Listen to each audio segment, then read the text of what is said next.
The Yeti Radio, powered by DavidLeeImaging.com. Welcome to the Phoenix music scene on the YetiRadio.com. Good evening, everybody. Welcome to the Yeti Radio. I am your host tonight, and we are hosting Mr. George and Miss Roxy live in studio tonight for an amazing interview. And let's see, what song do you want to start out with? I forgot to ask you before we started. Chronicles of Battle. I didn't get that one. I have, What do you have?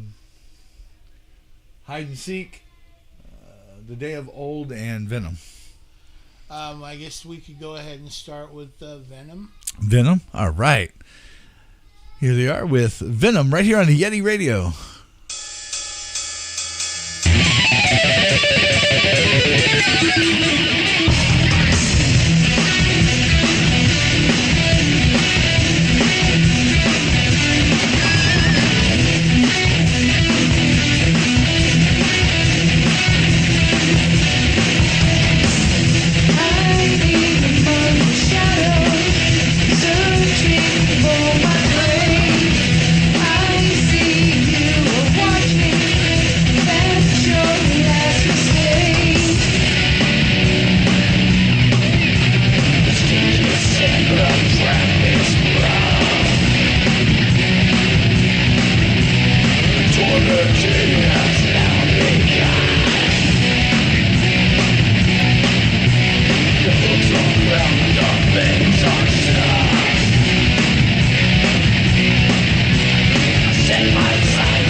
All right, technical difficulties again.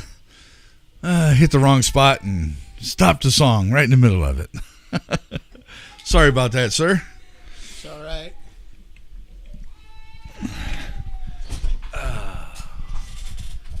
So, welcome to the studio. Thank I know you. We're happy to be here. And there's a lot of other people that we're anxiously awaiting as well. So, hopefully they show up and pop some questions in chat on top of everything else we're going to do.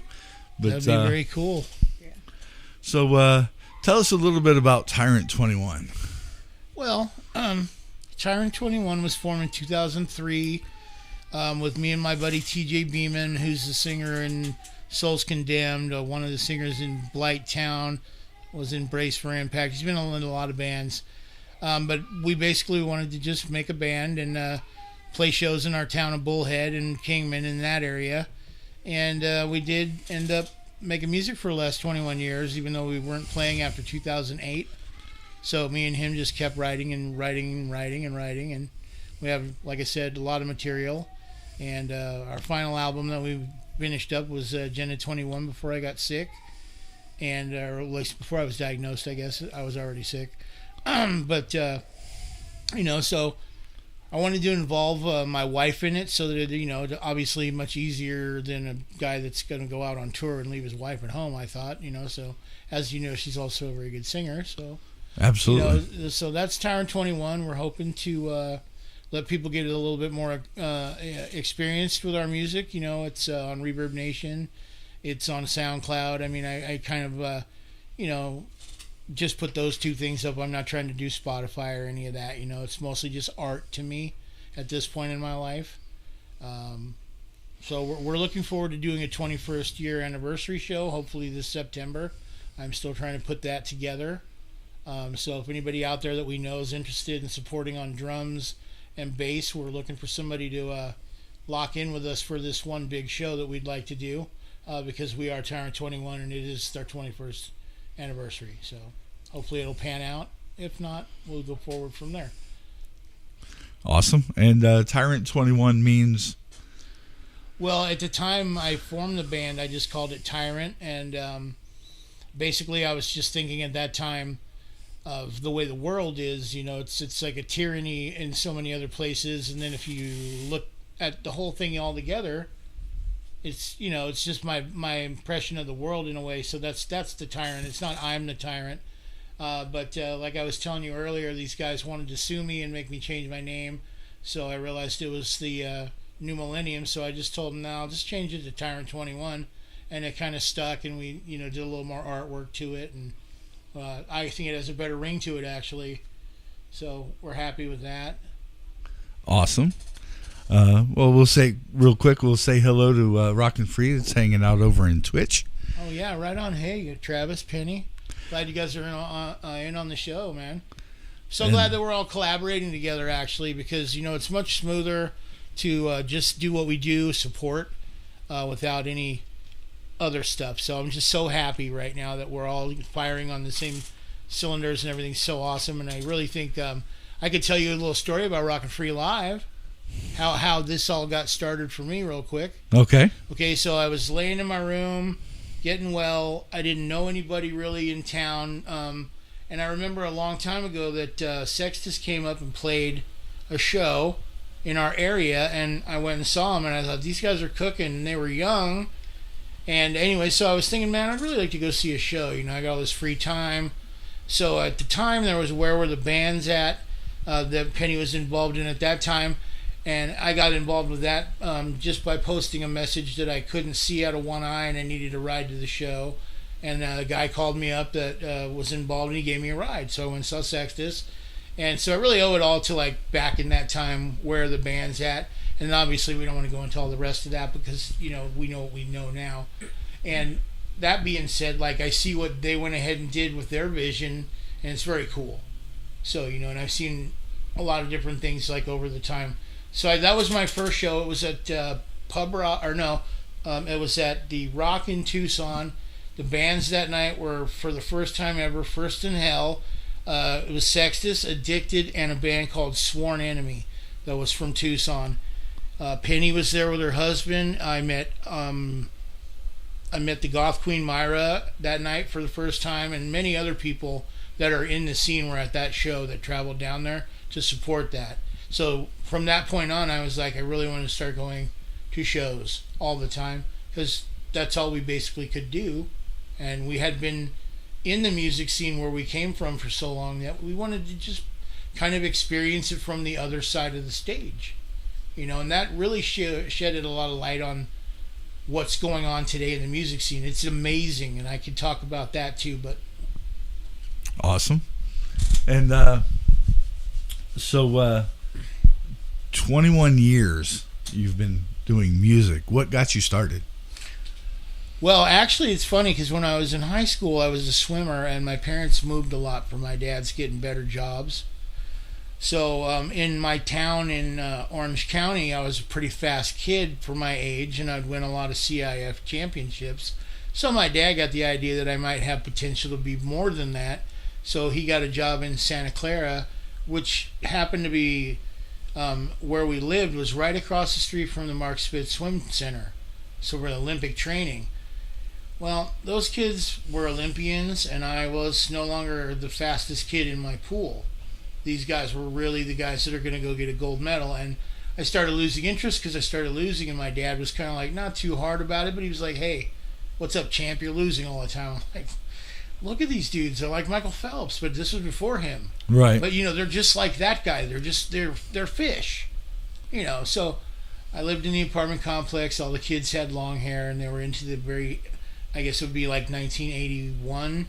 very into metal, and they had like their leathers and their long hair. And these were the kids actually that I met because one of the guys who played guitar, his sister was a swimmer. So I actually went to the house with her and then met her brother, and I was like, oh, those guys are cool. You know, their look and their guitar and everything, and they'd shut the door on me like dork. You know, so I didn't want to not be in that club. So I went home. I talked to my friend Manny, who got me started in music, Manny Swan, and I was like, dude, I want to learn how to play guitar. And he goes, you know, I got an idea. Why don't you learn how to play bass? And you could be in a band with me. And I was like, I lit up like, well, that'd be cool. You know, because I tried playing music in junior high, the violin and stuff. So I was always into it. But now I had a reason to try to do it more. So I went home and told my dad, if you want me to stay in the pool, I want a bass and an amp. And nothing's been the same in my life ever. I quit swimming, you know, and did the bass, and everything's been cool. I had a good band in high school. We recorded on 2-inch tape. I got that song on the internet called Ready for Action from Metal Messenger. And I've just been pursuing music my whole entire life in one area or another. I became a recording engineer. I became a live sound reinforcement technician in Laughlin, working for the big company. So, you know, I've always had something. I was the AV kid in your school class that brought the chemistry movie in and ran it through the projector. So I guess I've always been groomed for the field and Awesome. just didn't realize it. So, Right. Yeah. Okay. So you produce your own music. You write, produce. Yeah, it's all conceptualized in my crazy brain. Right. I've worked with a lot of people that have helped, you know, and at some point I used to hijack MIDI tracks off of songs like something like I think I used Torn Asunder's drum beat, and like I put it in a MIDI drummer, and it was old school. I mean, it didn't sound good, but I had finally had that sort of music that I wanted that I couldn't yet write.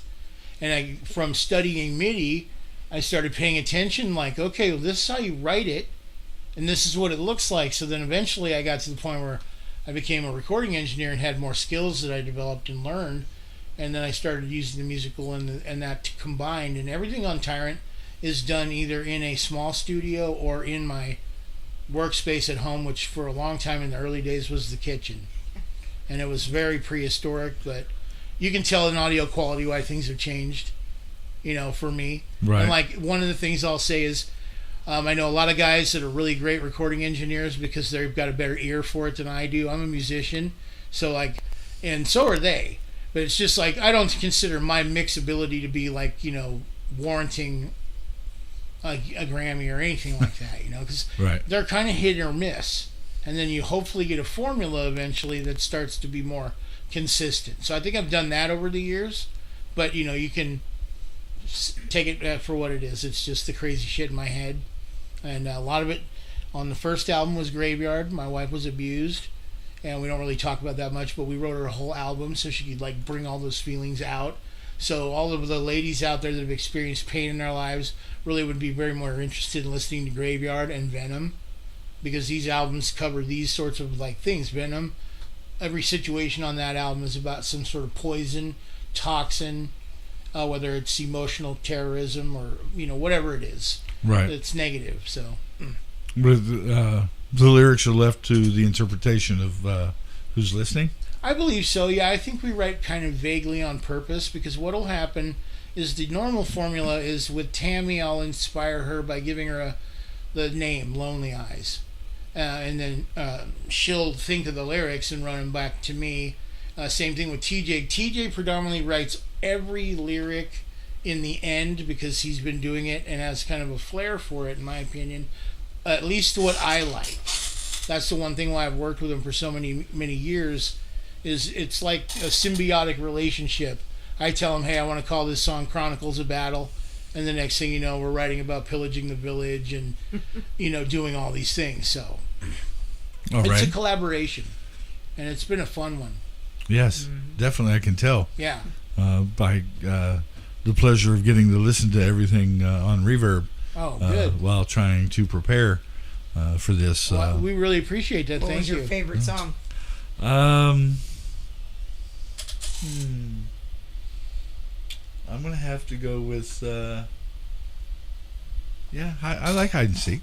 Yeah, Hide and Seek's a very special song, And I'm sure everybody will remember, I've had COVID a couple times, and, I take a lot of medication now. So I unfortunately was so moved by what happened in our town when this young girl was murdered. Her name is Bella. I can't remember her last name. I think it's Grosjean, but I'm not 100% sure. It was all over the United States, just like any of these other things like Casey Anthony. It was big news. Right. And it just so happened that we'd see Bella in the grocery store, and it just turned out, oddly enough, that her birthday is on the same day as mine.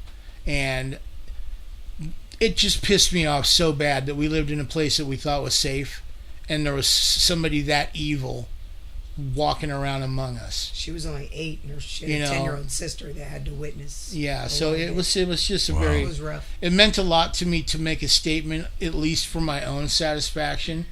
So that's what the song is about, and if you listen to the lyrics, you'll understand that.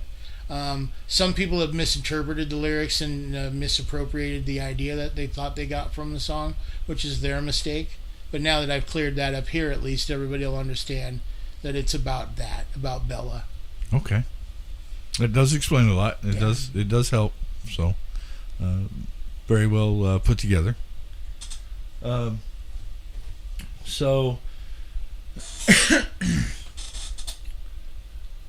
what's your favorite song? Well, I used to have the idea in my mind that people actually could say, like, I'll just give you an example. Who's your favorite guitar player? As a guitar player myself. And I thought about it, and I thought, man, there's just so many people that I like and admire and want to call a colleague, and some of them obviously are, like the esteemed dudes that are rock stars. But, like, there's friends of mine that are as talented as anybody I've ever met or seen that deserve to be on that level in my mind, So my favorite song. So my favorite song is basically whichever one I'm listening to the most at that time, just as it is with me and a guitar player. Okay. So that's how I look at a favoritism. I love lots of people's music, and like locally, just Christian Vasquez is my friend, but he's also a guitar god. Right. And there's so many other dudes in so many bands. We'll talk about Face Melter, I'm sure. That just, and that's just the tip of the iceberg. There's 67,000 registered musicians living in the greater Phoenix area. That's every genre, every style, jazz, metal, symphonic, you name it. It's all cataloged, though. Wow. Yeah, and I don't know how to substantiate that as an actual number, but that's what I read. So and people wanted to know why they didn't make it on the banner. Yeah. You're going to need a bigger wall. That's all I can say. I'm going to need a bigger TV. It's like the Skulls. I mean, once people started signing them, you just had no choice but to sign over the top of somebody. If you, didn't be very careful, you'd like ride over somebody else, which obviously isn't cool. But it's too bad that the momentum that was going with the Skulls has had to fade, unfortunately for me. Yeah. I thought it was a really cool element, and the stages looked different, and I thought there was a certain mojo to it. Love you, Kerber. Well, that would just put it back on Kerber to go get another skull. Yeah. For the signatures. Right. Well, anytime he wants to start back up, I'm all for it. Oh, yes, but absolutely. He doesn't have to do it, because he's going through some stuff anyways, but he's a hell of a cool guy, man. We've had so much fun with everybody. Mm-hmm. I mean, we just really, really love the Phoenix metal scene. I mean, it's better than anyone else that I can find in this country for sure. Right. And I can substantiate that with commentary that came from people from the world metal scene that we're all involved in here in the Phoenix chapter, or the Arizona chapter, I should say. And the guy's just blown away by what we've got going on here. It's not happening like that anywhere else. There are other places that it is happening, but not like this. Right. This is just absolutely bitching. Totally amazing, and I'm having a hard time seeing the Twitch comments because Rock and Freeze over there. Let's see.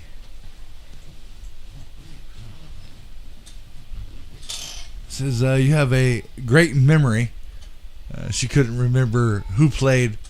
And she's definitely glad we are able to cross-promote and support each other.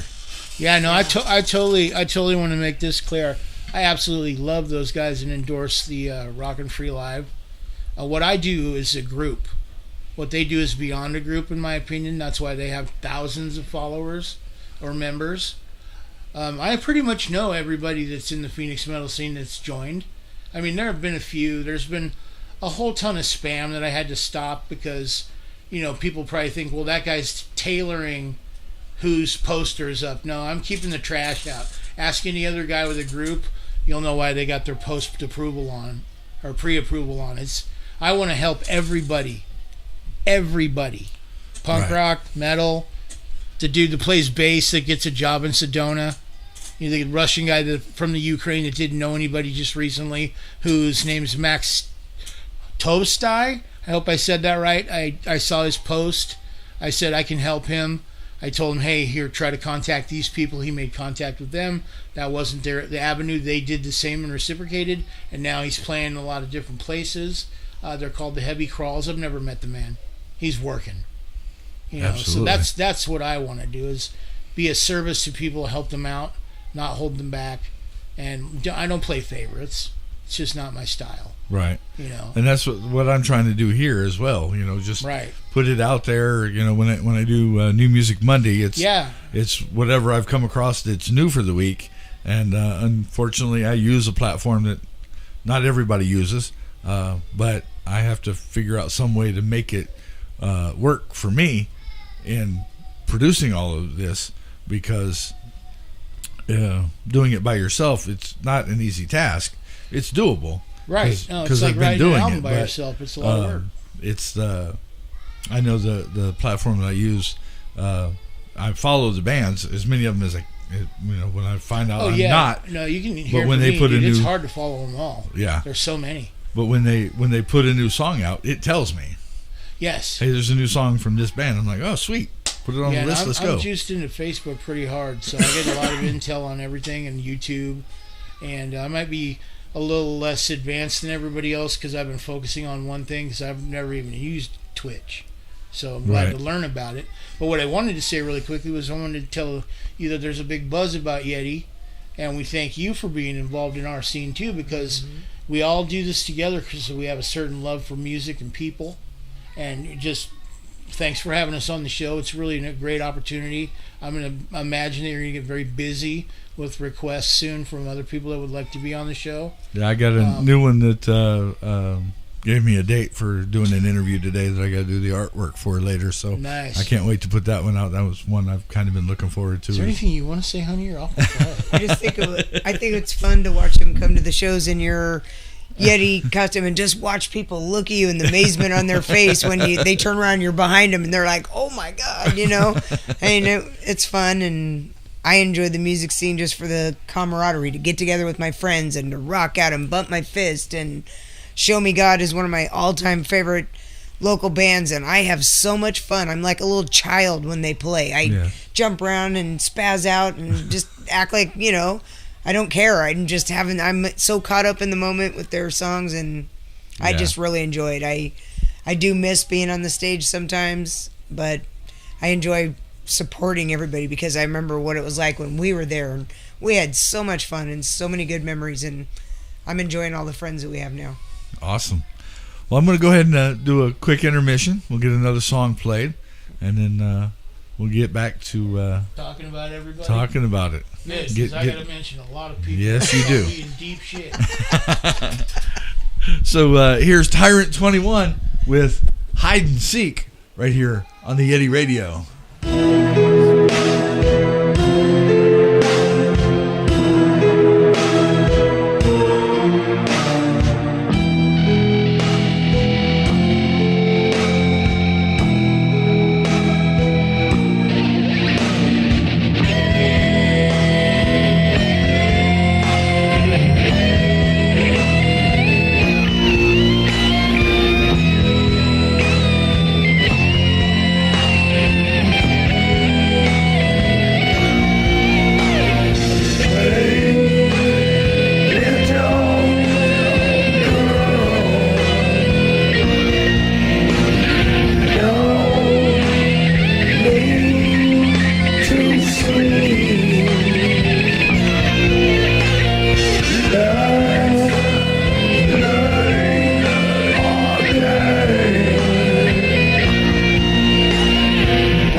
All right, back in the studio. A couple of technical discrepancies by the Yeti. Got some stuff straightened out there. So back in the studio with Mr. George and Miss Roxy. I'm going to turn it over to you at this point because I know the music scene's got a whole lot of buzz and a whole lot going on. There's some crazy stuff. I think if it happens, it's going to be good. It's going to be great. I don't know if you saw that flyer from Focus. I don't believe I have. Oh, okay. You'll have to let me check it out. I can tell you what, though, man, my mind was blown by Two in the Chest. I mean, I've known the Rev for a long time. He's a dear friend, and I wasn't sure what to expect with his new vision, and man, I have to say he raised the bar for theatrical bands in this town by just producing such a great show.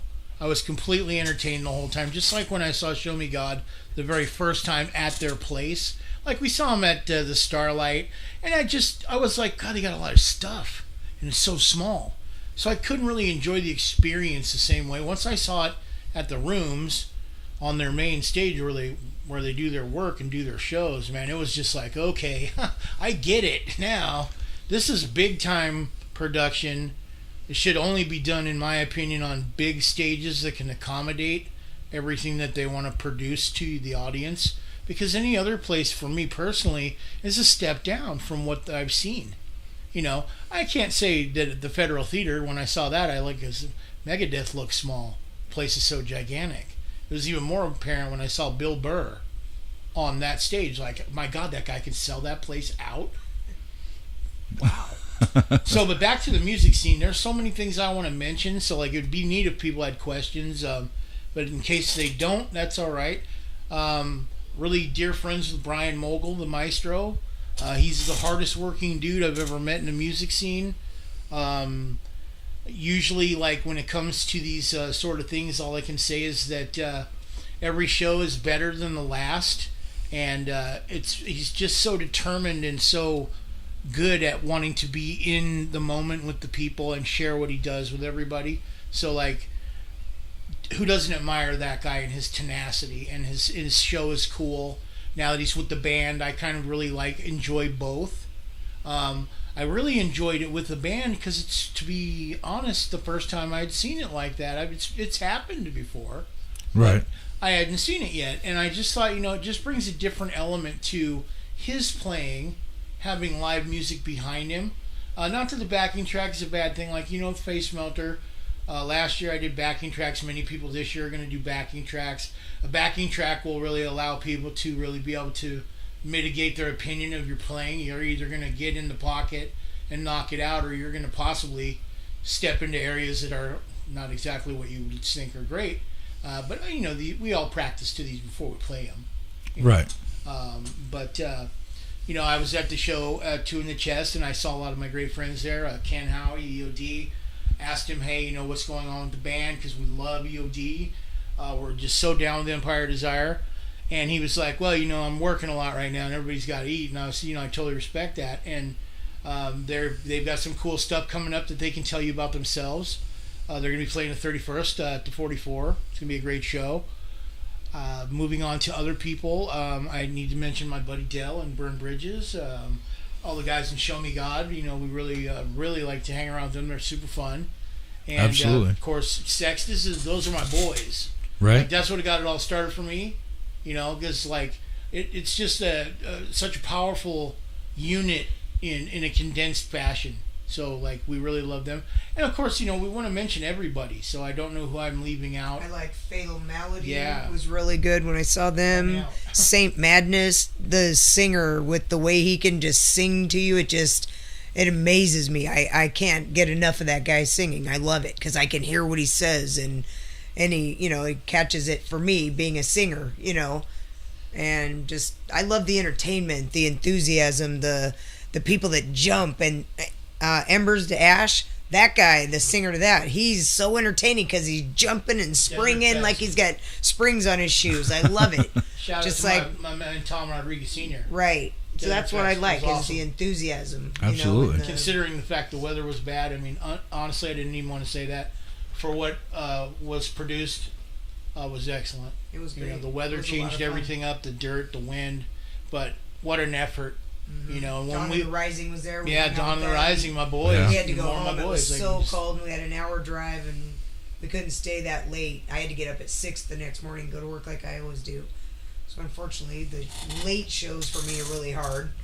Right. You know, but Yeah, we that support makes as two much of as us. we can, you know. And I'm a diehard. I'll get 4 hours of sleep and drag my butt to work the next day because it's worth it. You Yeah. know, and You we know. appreciated all the people showing us love when we were on the stage. So that's why we try our hardest Well- to go to all the bands, and we have an hour drive mostly every time, one way there, one way back, you know, and stuff. But it's worth every penny. It's worth having fun and showing them the love. Absolutely. Yeah, because I have to say this, you know, everybody in the music scene knows that I'm recovering and have a lot of illnesses, and they have been so nice to me. I mean, and so caring. I'm just sitting there watching the show, you know, and kind of caught up in the moment. And person will walk up to me and go, "Hey, bro, you good?" And I'm like, "Yeah, I'm good, man. You want anything to eat? You need something to drink? You know, whatever." Everybody's been very, very endearing to me and very kind, and I love all you for that because I'm trying to see as many shows as I can because, you know, nothing's guaranteed, but I don't want to let anybody think that I'm not optimistic. I worked my ass off to get this healthy just so I could be around everybody, and it's taken a lot of work, but it's because I don't want to leave. Well, Brian Mogul has coined you two the first family Yes, of Arizona Metal. we were kind of taken back because as you know, the Since we've maestro never taken the stage. the here, maestro never- says what he says, and he's very elaborate with his words. And He we're is. very honored to be that. I mean, we have our own terminology for people in the scene as well. Like I call a certain group of people the Royals. Uh-huh. I think they know who they are. Two They of don't. Allie's our metal They don't goddess. know. They don't know that we think of them that way. I haven't told them, "Hey, this is you," but I think they all know. Uh-huh. You know, and that'd Right. be EOD and And Sextus Sextus. and you know all the other people. It's weird because it's a giant circle of people that all know each other. But I don't want to use the word click because that implies like people don't want to click with others. But there's those little clusters of people that are obviously always at the same shows together. And what's really cool is when we actually step up out of the underground a little bit and go to the marquee, we see all of our friends. Almost every one of them will be Absolutely. at a show, you know. And like lucky for us, because of my illness, I get to sit above. So I get the best view of the house. I've seen Empire Desire play with Jeff Tate, and just, you know, awesome. Like awesome. Just awesome. So it's Absolutely. just super cool to be Hella cold up there. to see everybody doing their thing and thriving and working together. And that's the most bitching part about the Phoenix metal scene is there's not a lot of room in it for speculation, rumor, drama, drummed up nonsense. You know, there's always going to be a little bit of that flashbang in anything. And I suppose it's probably for the best that it occurs from time to time. But when I see on Facebook people say, I heard a rumor, or there's rumors going on, I'm like sitting there looking like at everybody's post, like, I don't know what they're talking about Yeah. because I don't see it that way. Unless you don't feed into No, it. it's just because you don't know everybody that knows everybody else, and there might be. I don't ever dispute what people are saying, really. I just think that it's a very, very cool scene. It's not full of a bunch of that skullduggery We're that all used here to to occur back support in the each day. other and make each You know, other we're all- happy. And Most interestingly is most of us are over 50. yeah, You know, so it's like, you know, when we said in high school to our counselor, "Fuck you, we're never going to quit." We meant it, didn't we? I'm going out. in my Still Iron going Maiden in. shirt, Still my doing it, you combat know? boots. Die with your boots on. That's my And motto. because of the internet today, you know, it's like the perception that people create of themselves is sometimes funny. But like, where in the world? Like the other day, I have this new AX8 for the face melter, and it's I remember Larry Mitchell, the Grammy Award-winning guitar player, coming through Kingman after NAMM one year, and he did a little thing at Black Ridge Brewery, so all the guitar players in the area speedily drove up because they heard about it last minute. It was an impromptu visit, and he had the AX8. So I thought, well, now let's just ask Larry real quick, you know, how do I do this with my AX8? And I didn't expect him to write me back. But he wrote me back a detailed explanation on what to do to take care of the issue, and that the software that I was looking into for my phone was junk, not to waste my time, get it straight on a laptop. So, I thought, well, that's pretty cool. Yeah, absolutely. Mitchell writes me back. I'm friends with Billy Sheehan because of NAMM. I asked, we were getting lunch the first time, and I said I didn't have an endorsement. I wanted to know, how do you get one? Because I didn't know. I was just wanting to think about maybe I could get one. So he sat down at lunch because there's nowhere to sit, just because he's Billy. He had to sit down somewhere too, so he sat there, and then I eventually corresponded with him some more before the endorsement went through, and he told me, don't be a BBD person, bigger, better deal. If you decide to go with somebody, stick with them for life, because that's the only way that you're really endorsing them, because endorsement's a marriage. It's not a free guitar. It's a commitment to support their product, and they support you for using it. So a lot of people think, oh yeah, you said you got endorsed for guitar strings. Yeah, I got a case once. I don't get them free for life. I got them once, And there's other guys that have greater endorsements, so they're all on different levels. But, it's cool to get a free guitar and do that kind of thing. But it didn't really do anything for my career. I still didn't get a label. I still didn't get a world tour. I just happened to meet Gary Kramer at the right time and, ask, hey, how about an endorsement? And he's like, all right, let's see what you can do. And I really, it was that, usually I'm not at loss for words. Spontaneous. It was that, curtain in the moment. He was like, all right, throw down. I was kind of like, okay, now here we go. We took the whole band in a giant van and drove all the way to Nashville, Tennessee to play for him at the Preston Hotel. Yeah. That was a fun experience. It's funny how the other bands that were slated were excellent guitar players that were also endorsed by him. A group from Philadelphia that had a really good following. I no longer can remember their name. The guy that does Van Halen out of Texas, Dallas, he's really widely known for what he does, and they all canceled. So here we are with a 45-minute set prepared to play once a night, two times, and Gary comes to me and he says, hey, everybody boned out, bro. You're going to have to cover this. And I'm thinking, we're in Nashville. Why do I have to be the only one to cover it? You can't make a call? Right? We're in Nashville. We should. Said you guys drove the furthest. You can play the longest. You drove the furthest, so there's a band on every corner. Yep. Yeah. So it was really funny because nothing is more terrifying to a guitar player than to play in a room full of only guitar players, and they all only like Kramer because it's the Kramer Expo. So you better get your George Lynch straightened out real quickly, and all your other Van Halen, and I'm up here playing Tyrant, and I'm going, oh yeah, I'm dead fucking meat. But actually, it was a really great experience. They seemed to really like it. Funny story is I had gotten my new guitar set up by my guy that built it, and he had left a string poking out because I smoked, thinking I might want to put my cigarette on there like other guys. Well, I scraped a pick all the way up and stabbed my thumb, and we're in the middle of playing, and I don't know because my adrenaline's going, the blood's flying all over my brand new white guitar, and Gary Kramer is pretty buzzed. And he is jumping up and down the audience, just going crazy because of the blood. Now I'd be whisked off the stage with COVID. Right. Quickly, the hook, take him away. But it was badass. But it's the only really cool story I have like that. I've played for a lot of friends, a lot of people in little clubs. But, I'm still looking for that big stage too. And hopefully we'll do a nice thing with TYRANT21, 21st anniversary. I really don't know how much performing I have left in me. I certainly couldn't probably do anything that involved long travel, so just being realistic. I've had such a fun time being a musician. That's just satisfying enough for me to just be on this show talking to you and the friends that I have out there right now about what we all love to do. Well, thank you for accepting the invite and coming. Oh no, we were totally honored to be a guest. And I wanted to make time real quick to explain something to people if they're listening.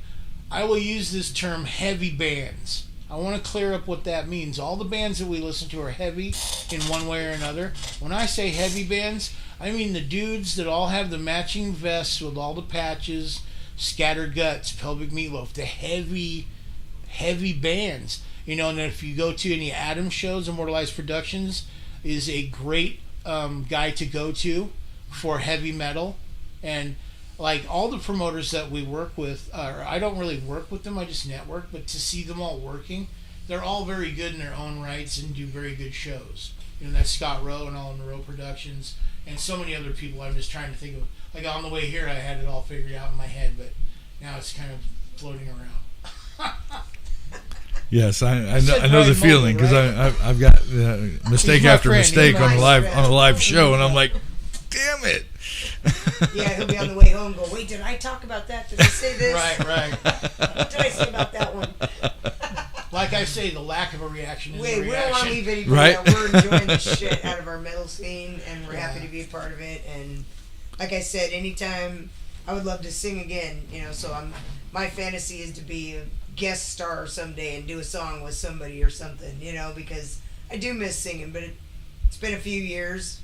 Have to warm up the old pipes again, but I do. I miss it. So I would love to. Absolutely, it'd be something to definitely plan for and definitely go see. Yeah, for sure. Right. So I'm excited about some developments that I've read about on the internet that are coming up, like Orchids Burn Black. They finally picked a name for Pretty Deadly now, and that's been a really interesting thing to follow because it got a really heavy buzz, and also Trixie. She just bounced right into her own thing that she was doing before and went. She's a tenacious lady who's got a lot of killer ideas, and I want to see them all come to fruition. I thought, what's more awesome than a femme fatale band? And that's multiple femme fatales. Right. Because personally, I love all you guys that sing, but your guys, I'm actually really enamored by female vocalists, and all the ones that sing in this town I've talked to and I really, really admire. I also have to mention my girl Liz and her band The Devil's Back. The bass player, the drummer, I believe it's Jerry DeLuca, and Bertrand, I don't really know how to pronounce his last name. That fucking show was amazing. At the Yucca Tap, I haven't seen somebody do that with a bass guitar ever. Great. And it was just so, wow. So lately I've been wowed a lot by the new things that are coming out, so I'm looking forward to being wowed a lot more. Don't y'all love Starve the Beast?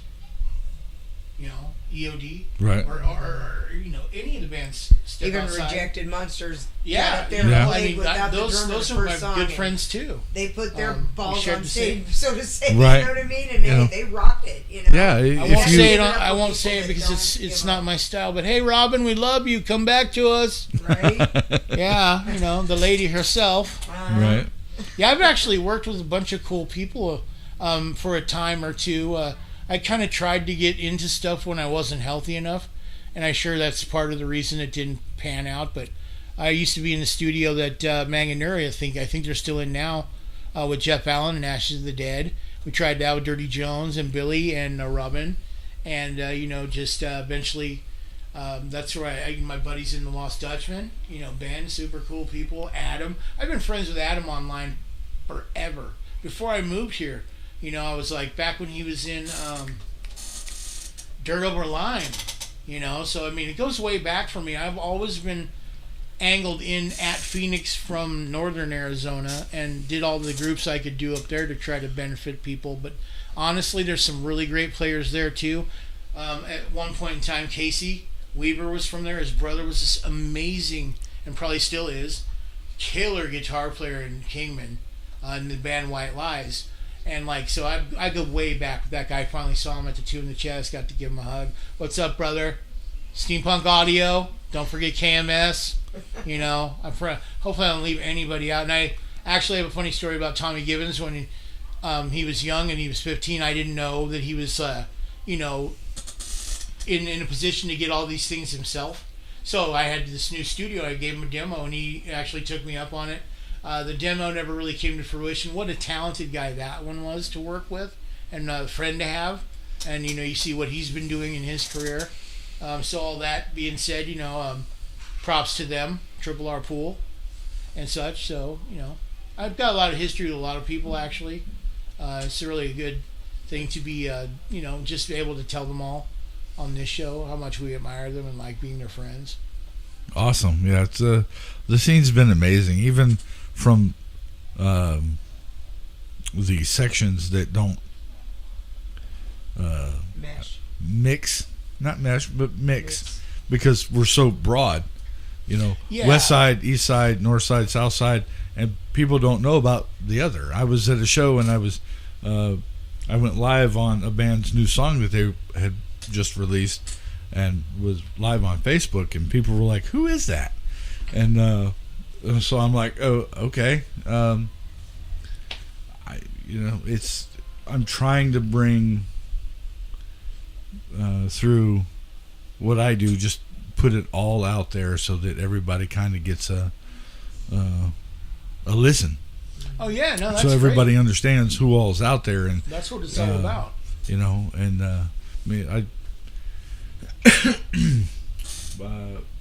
Brian does say that all of you are awesome.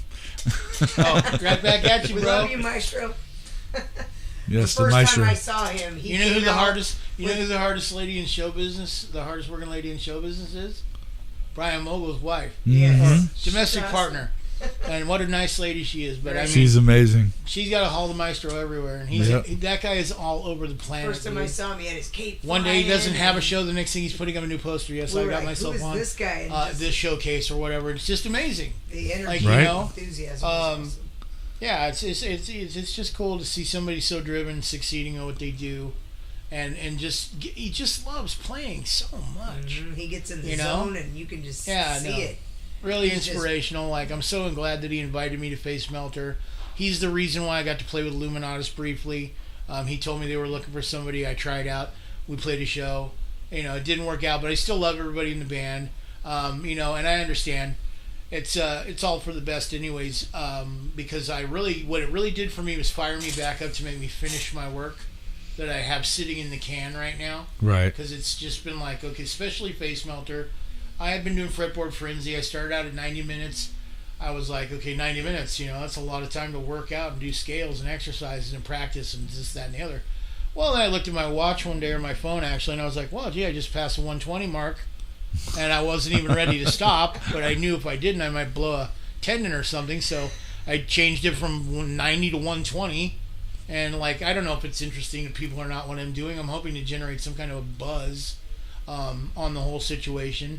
I'm playing last with Tad Weldon and Joel Sheesh of Torso. We're opening up for Torso. Everybody else is playing in front of us. Brian Mogul gave me a itinerary. I suppose we can post it after this because I want to make sure that that he approves of that post, because he kind of has a way of changing his mind sometimes. Right. So I don't want to lock anything until he's final. I believe he is final, and it's a great lineup. Everybody in the entire Face Melter is extremely talented that's performing, whether it be the musicians that are supporting, the backing track guys that made those, the sound guy.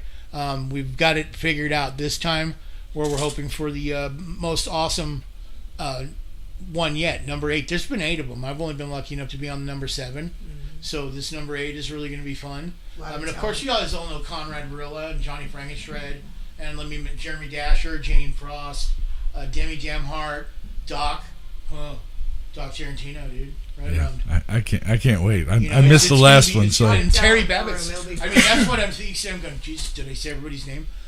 So, all know I'm doing the best I can with that. It takes a lot of. If I left you out, it was not on purpose. I love you all. I like to use Absolutely. Ozzy's line there. I love you all. Right. Works for him. It's going to work for me. But it's Face Melter, April 21st. Yes. It's going to be amazing over at the Blues. Yes, at the Blues Bar. 32nd Street and Cactus. That lineup's crazy, and I'm like, and I've got to see several. I haven't seen all of them, so. Oh, dude! Before I forgot, I remembered somebody most important that I don't forget. Well, I had the honor of playing with Zip Wiggins. Awesome. I mean, God, if I left anybody out, I feel terrible because Zip, I believe last year was just amazing. I mean, I was there, I watched it, but just really wow. And this year, from what I understand, crafted all of his own backing tracks, and he's actually doing a new album from some stuff that was previous in his career, Destructed. So he's just a powerhouse writer. He's an endorsed Dean player like Christian Vasquez. Okay. There's a lot of really people that have been given that label. I think most of them are very humble and are not thinking they stand upon a box above everybody else. I believe that this is going to be one kick-ass exhibition. I prefer that over a contest any day, because contests, as we know, talented. everybody's how's that super contest? uber talented, so it's not about being better than anybody at any point. It's just get out there and show me your kung fu, because everybody's Right. got a different Show style. me what you got. And that's the parallel I like to put with guitar playing and martial arts, is that they both require a great deal of discipline. They also not always work out the way that it's anticipated because of all the stuff you've done in preparation for that. Right. You know, so And it's always everybody has off days. watching someone in their element in the moment. Like for me, it's not how you, if you make a mistake, it's how you recover. You know, do you just fall apart, or do you just like, uh-oh, and go on? Because it can happen both ways. Not in this crowd. This crowd, there will be probably very few errors, if I would imagine. You know, and I know people are working hard to bring their A game to this event, because it's definitely going to be, if you are a guitarist up and coming, or an aficionado, or a master of guitar playing, you can't go wrong by checking out this particular showcase. I saw this kid, Conrad Varela, at my house on TV on, I think it was YouTube, and I was like, I have to meet this kid. He has a mind of an 80s rock star, and his abilities are supernatural, like many others who are young in this circuit. Lightning fast. And just, what a nice guy, though. What a great kid he is. You know, and he's going on to do great things, and like, you know, especially to work with Alice Cooper. So like, just think about it. If he's willing to play along with the rest of us, we're so lucky, because that means that, you know, he respects us at our levels as well. Right. You know? And of course we've got Jeremy Dasher from EOD. My bro. I got pictures of those guys on my phone.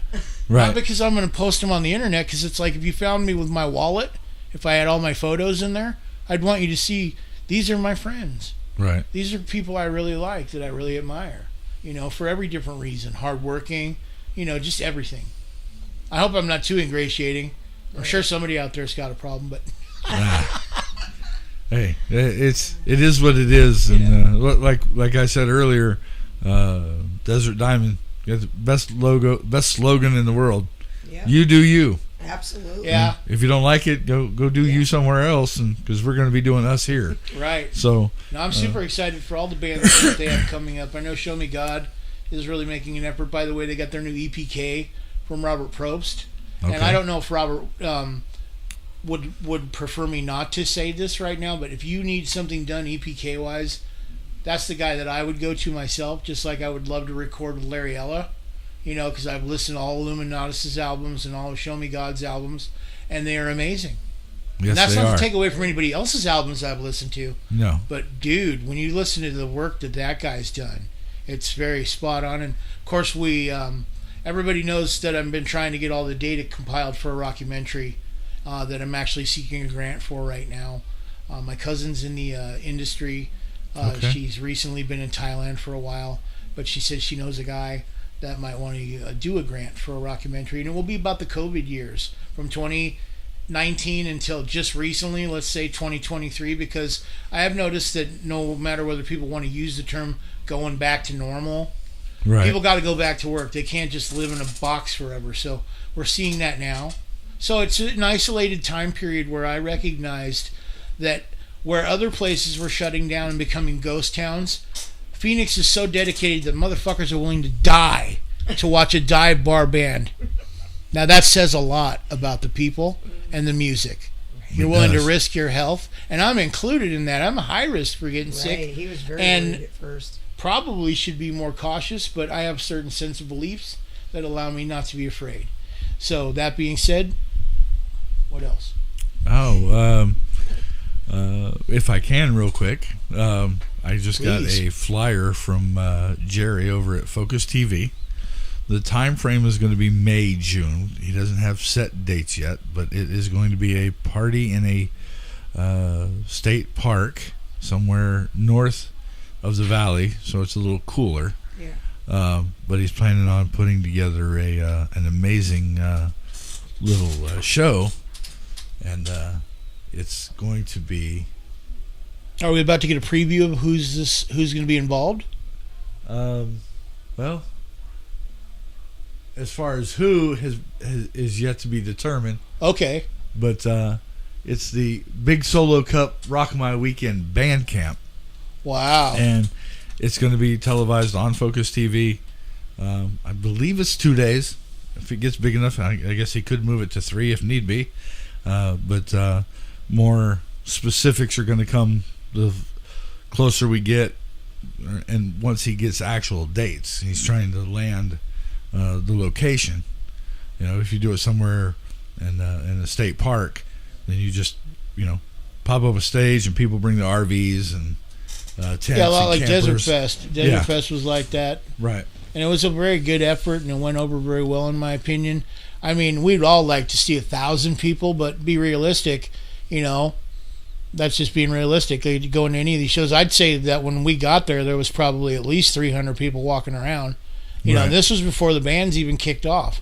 And unfortunately, on day one, the only day I could attend, the weather got really violent and windy and blowing up a lot of dirt. And people still, because we're metalheads, we just stayed there in the dirt. Freezing, and we're clutching up with Dawn of the Rising, Kristen and Ray, and we're like, there's no damn lights. There's no stage lights. The problem is that what we need to do is get the Harleys and pull them all up and put the headlights on the stage. Right. Because unfortunately they didn't have an array or couldn't stay up in the wind. Yeah. Right. Because they were prepared and it went over very well. It had good sound. All the bands that played that I saw were kick-ass. The Lost Dutchman did a great show. I mean, they stood right there in the wind in typical fashion. Watching the other bands and so on and so forth. And Brian Mogul, in between bands inside the beer bar, just tore it up. Right. Like I said, the man loves to play his guitar. He will stop on a dime, exit the vehicle, plug everything in, and play a song, and then throw it all back in the car and go somewhere else. Right. On the way to the grocery store. Right. Absolutely. If he were to have everything with him. I mean, this guy could probably actually do very well busking. Right. And I met a guy once on the road. I worked at Starbucks, and he was kind of dirty, and he looked, like he could use some help, right? So I said, hey, dude, I can give you a little help, you wash your clothes and stuff, get cleaned up, whatever, call my wife, let her come by. So we brought this guy over, and he's like, I saw him in front of the grocery store. I was like, what are you doing? He goes, it's called busking. I'd never even heard of it. I thought, I've never heard of it. What the hell? But, so to prove the point, I was like, dude, you can't do this. You got to get a job. You got to get your life together. He's a young kid. Like, what are you doing? He goes, dude, I'm going to show you something. Drop me off at Walmart, and then go sit in your car for 5 minutes, and then come back and see me, right? So I went into Walmart and bought something because I need to go to Walmart anyways. I come back out like literally 15 minutes later. He's got $40. I worked all day at Starbucks for $40. Well, a little more than that, but you know what I mean. Like, right. And he was just out there playing this violin, so. I don't know if they were paying him to stop or paying him to play more, but they were paying him. Right. I thought, well, that's amazing. There's people that literally live like that, and talk about commitment to music. Right. Absolutely. Their lifeblood. So. Yeah, that's amazing. That's just so much going on. I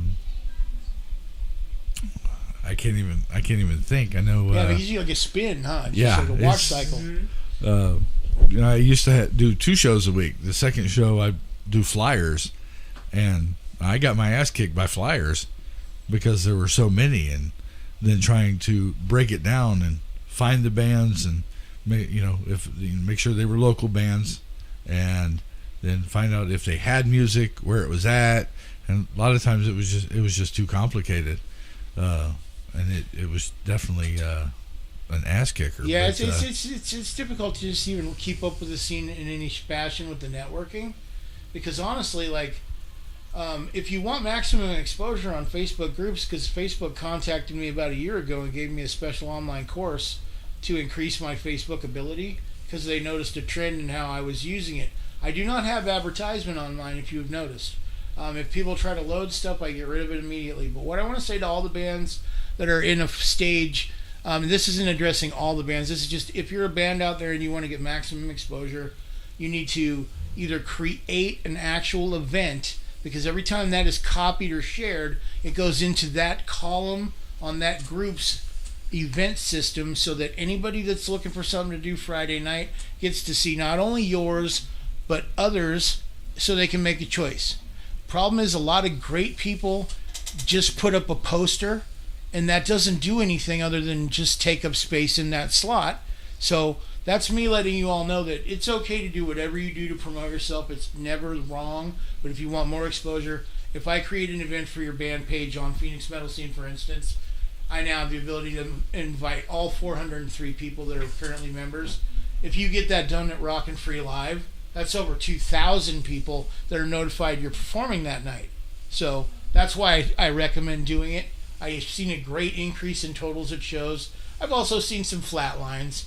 In one way, there seems to be a sense of competition between bars, which is good, which means they're booked, which seems to unfortunately divide me because I can't be cloned, or else I'd be at everybody's show. So I've noticed that the bigger bands that have been around longer, that are more satisfied with their situations, are more strategic about when they play and how often, and they actually have better turnouts. Not that I'm saying don't go out and do your thing. I'm just saying I'd love to be at everybody's show, but unfortunately I'm not cloned that I know of, and that's it. So unfortunately I'd like to go to them all. Absolutely, I'm with you on that. But with life, work, we have work and all of it. Little ones and school, school for the wife and work, and then this hobby and trying to keep up with everybody. Real life besides the music scene. That's the thing I'm trying to say earlier, is that that's why I respect everybody so much, because they are just like me. If I was healthier, I'd certainly be in the same arena with a live band trying to do everything that they're doing right now with Tyrant, because that's been my ambition for 21 years. It's just basically to get my artwork out there. If you don't like my stuff, it's cool. Not everybody does. I've had people tell me stuff, and I've had other people say, God, I really like it. So, everybody, like you said, has their own cup of tea that they like, or a style of stuff they are interested in. Mine is right off the cuff of my head. I put a lot of thought into it as I got better at making music. So I'm really working hard on this Face Melter. It's got a very emotional neoclassical piece that I'm working out right now for the end. Nice. The first part's going to be a surprise, and I've got a whole bunch of cool things that I think are cool that I put together in a medley, or like each, I wouldn't know what you would call more than a medley. I believe right now I'm up to 6 different things that are chained together as a part. We'll call that a double medley. Yeah, double medley. Thank you. A double medley, and like I'm going to hopefully be able to only coin for brief moments on different styles of guitar playing that I've been influenced by, ranging from speed metal to funk to neoclassical. Right. So, I'm trying to just put everything in one enchilada that's, almost 20 minutes long. It's a lot of work, a lot. Right. So anybody that doesn't do it, I totally understand. I don't have a job, so it's okay. I've got the time. Unfortunately, I wish I could work, but everybody knows that too. Well, no, you're not for that. Thank you. I love you pieces. But yeah, anyways, I'm so looking forward to everything everybody brings to it, because every year, the only one I can compare it to is last year, but watching it, being there, it was special. It was fun. So yeah, Face Melter 8, April 21st, the Blues Bar, Brian Mogul. Hell yeah, bring it, because I think it's going to be amazing. Yes. And the X's. Yes. Yeah, dude, I got to play after the X's. So it's like, okay. Okay. No pressure there. Good luck. Well, everybody that's involved, you see, and that's the thing that I wanted to mention too. I'm extremely happy to work with Tad Weldon, because I met Tad auditioning for Kill 'Em All a couple of years ago, and although that didn't work out for me, they found the right guy because I saw the show, and I think that was cool because we became friends. But he's in 1134 playing Friday night at Pub Rock with Show Me God and Attic Burial. We will be at that show. We try to go to as many as we can. Come on out and join us. If you haven't seen Riley Micus play the guitar, this kid's on fire. He's young, he's neoclassical, he's heavy, he's thrash, he's a badass. Come check him out. You already know the other players in the game. It's going to be a hell of a show. It'll be my first time actually seeing 1134, but working with Tad and Joel, I know that I'm in good company with these people. In fact, I have a meeting with Tad again tomorrow for our workout. So I'm driving down here to Levine to work on that stuff, because next week on Tuesday we're going to be actually doing our first run through at the Rooms, courtesy of Show Me God. They're going to let us use their stage to see how it plays out. So that's great. I mean, love you, Michael James. I really appreciate it. And, it's just nice to people know if I could pay, I would pay. But since I can't, they're still helping me anyways. And that's what's so cool about the people in this town, is that, I got the sickest pickups for $100 from Christian Vasquez. I threw them into my guitar that I was already in love with, and now it's like a bromance guitar. I'm like, so killer. Yeah, Right? dude, I got a Trembucker and a Slash. Wow. For a hundo. A hundo, dude. Each one, I looked up the one pickup that's like on back order. He could have just sold it to me for a lot more, but he's just such a great dude. Right. Yeah, they're my bros. I love you, David. Love you. I don't really know Dylan, but I look forward to it, and I really miss Jesse in a way because I like him too, but he's on to big things, and I do think that the Sex Discontinuity is the same. It's got a different element with it's a different guy. Right. But his take on it is equally as cool. He's fun to watch. Very Jesse enthusiastic. Taylor is an extremely talented player. Very high I energy. wish I could work with him myself. Right. So many people I wish I could work with in this town. Everybody's amazing. I can't think of anybody who doesn't blow my hair back in one way or another.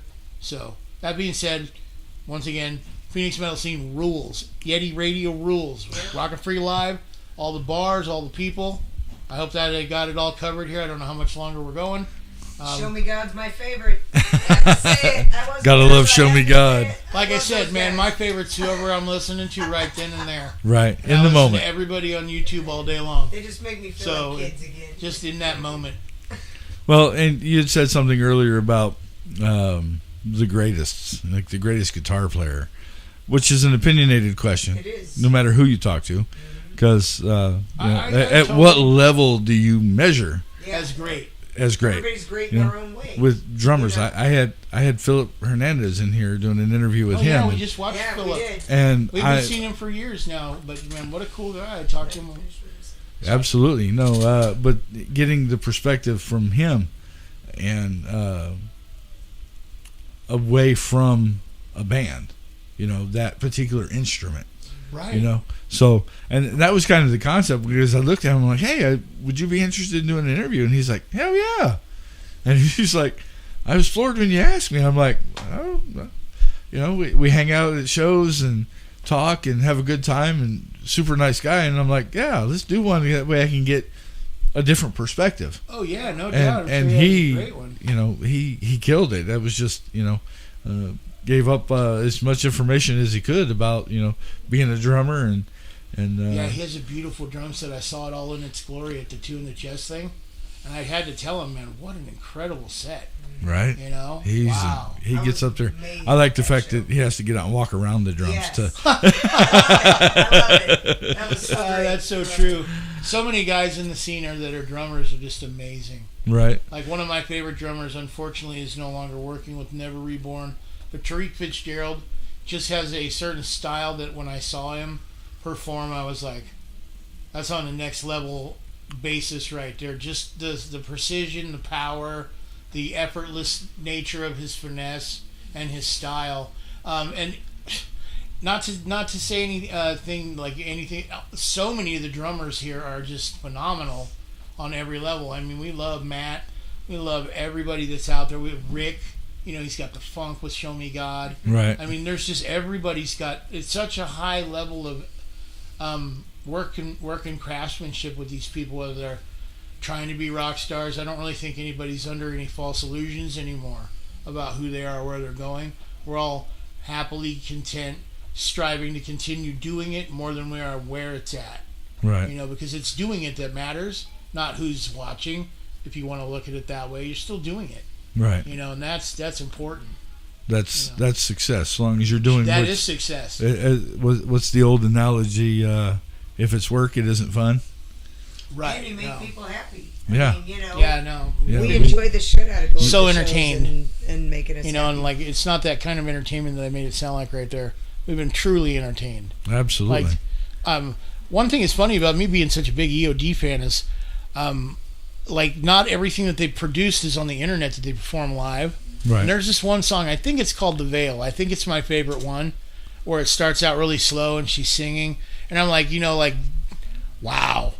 It just moved me the first time I heard it, And she's such a nice lady and she's so talented. Like, sometimes I give her guitar tips online, and stuff like this. And she actually, maybe takes a look at them. And her playing's coming along on the guitar so amazingly. And everything else that I see online with her, in her spirituality and her rebound and her good lifestyle and everything like that. It's just inspiring that she's just such a cool person. She's our metal goddess. That's right. Absolutely. Yep. Well, everybody, this is TYRANT21, Mr. George, Miss Roxy, hanging out with the Yeti in the studio, and it's been a pleasure having them. We very much enjoyed the honor of being on the show and being able to share everything that we've shared tonight about ourselves, and hopefully I wasn't over the top. I know I probably talked too much. I've heard I talk too much, actually. I don't want to go into detail on that, but that's okay. I have a lot to say. Sit in your bedroom for 4 years by yourself watching reruns, and then you'll talk a lot when you're around people. It's just a given. Well, and it's an interview. Yes. You're supposed to talk. Yes. Right. So it's good when you get a talker. I could have done like a Cobain. The show was really good. I don't know what to do with my hands. No, I will not be starring in between bands doing comedy. I am not funny. Alrighty, with that, we're going to close out tonight with TYRANT21 and In the Days of Old, right here on the Yeti Radio. Actually, let me clear something up. Sorry, go ahead. Okay, clear something up real quick. No, it's all right. Just go ahead. The Days of Old is not Tyrant, it's Merkava, but Merkava's me anyways. Oh, Merkava, my apologies. It's like me trying to do stuff without playing so many solos. Okay. So to just kind of deliver the rhythmic side of my playing ability and what I like to write. Because I was just playing alone. And I thought, maybe people are tired of the wanking and the noodling and all of that. They're just like, dude, we get it. We get it. You play guitar. Enough already. Come on. Yeah. All right. Still a great song, I think. Absolutely. Here he is, right here on the Yeti Radio.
It's the Yeti Radio with Mr. George and Miss Roxy hanging out in the studio. And I want to thank everybody for joining us. And if anybody missed it, please check it out on Twitch and YouTube. It's recorded and we'll be there. And thank you again. Everybody have a great rest of your week. And we'll catch you next time. Stay tuned. Trying to think. Next week, I have Mr. Josh Decker from 10 Cent Revenge in the studio. So check that out and check out all the Yeti Radio social media. Everything's at the Yeti Radio. So, but thank you guys again for hanging out and coming over. And everybody have a great night. See you later.